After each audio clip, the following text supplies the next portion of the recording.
Hi class, I hope y'all are all faring well, mentally, emotionally, health-wise, physically.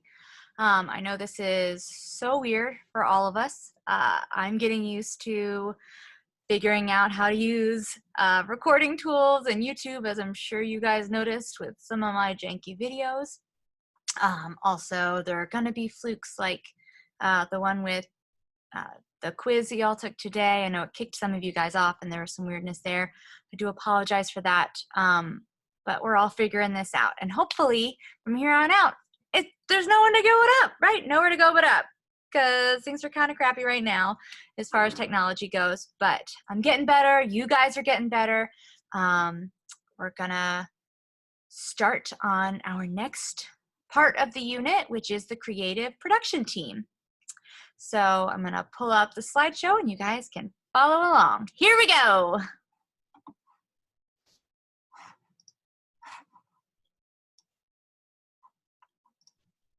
All right, sharing a screen. I feel so close to you guys. We're sharing. Sharing is caring. Whoop, we're going to go big there. Here we go. Stick me in the corner. Just my little backdrop. Y'all don't want to know what is behind the curtain? Okay, creative production team. Come on, let's go. All right, so the creative production team, that means the designers and the people that work for the designers. So we know that we've got the actors and the directors and the stage managers and the producers. We've learned all of that.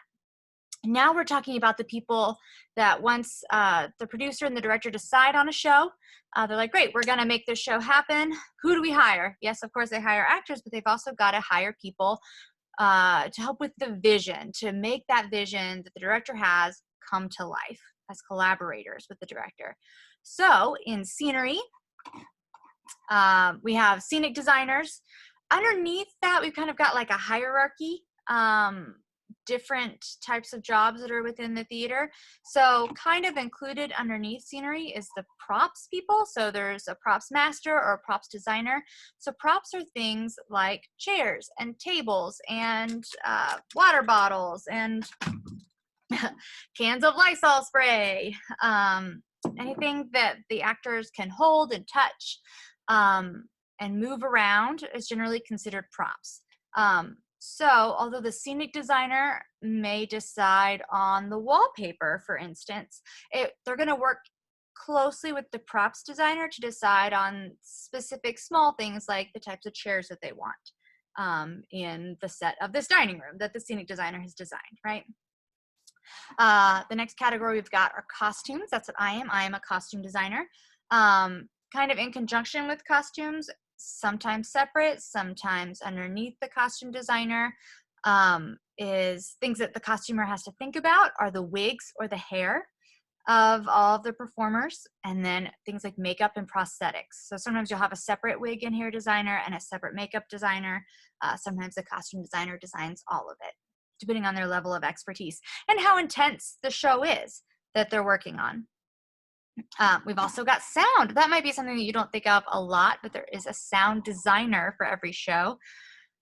Within sound, you can have pre-recorded sound like sound effects, like creaks and bangs and maybe some background music, depending. And then you can also have live sound. So live sound could be anything from a live orchestra or band if it's a musical, but it could also be things like if someone walks off stage and you're supposed to think that they ran into something or fell off a building or whatever, there could be someone just backstage behind the curtains with a big Foley table and like a box full of glass and rocks and stuff that they throw to the ground or they shake around to make the sound with. So that's considered live sound, or you could do the recorded version.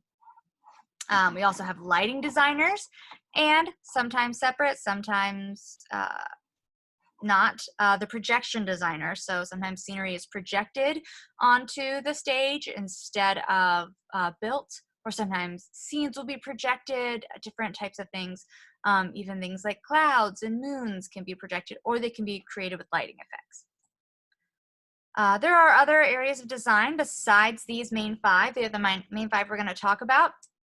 But other areas include puppetry, if it's a children's play or not a children's play. Things like when we watched War Horse. So someone had to design those horse puppets, right? And they're not really considered scenery or props or costumes.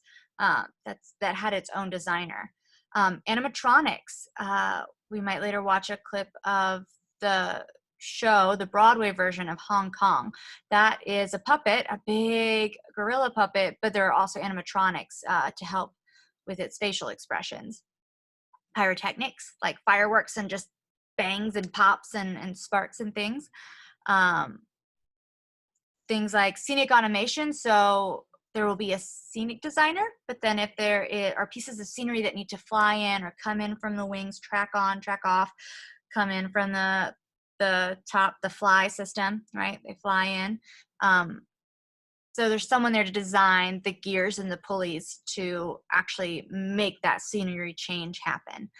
Rigging and aerials, so a lot of things like Cirque du Soleil or circuses, there will be people, coming in on silks, doing their acrobatics, and then things like in Peter Pan, and people are flying around, there's got to be someone to design that rigging system. And then special effects, so stuff like Harry Potter and the Cursed Child, the Broadway play that is based on Harry Potter.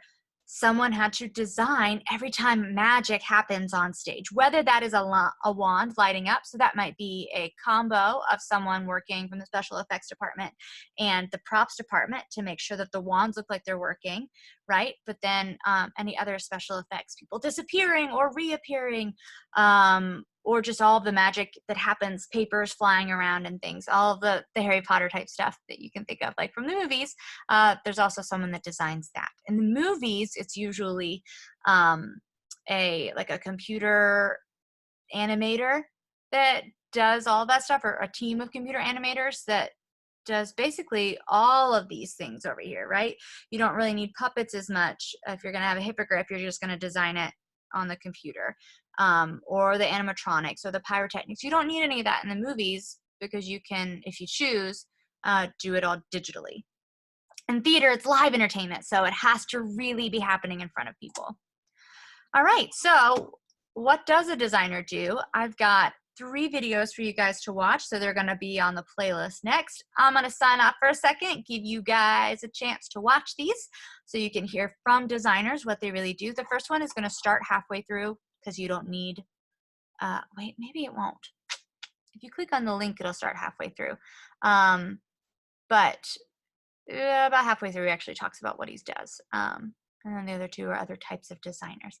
All right, I'll see you on the flip side on the very next second, third, this video, 1, 2, 3 videos, and then me again. Yay, me again. You're welcome. Oh, did it record? Okay, good. Whew.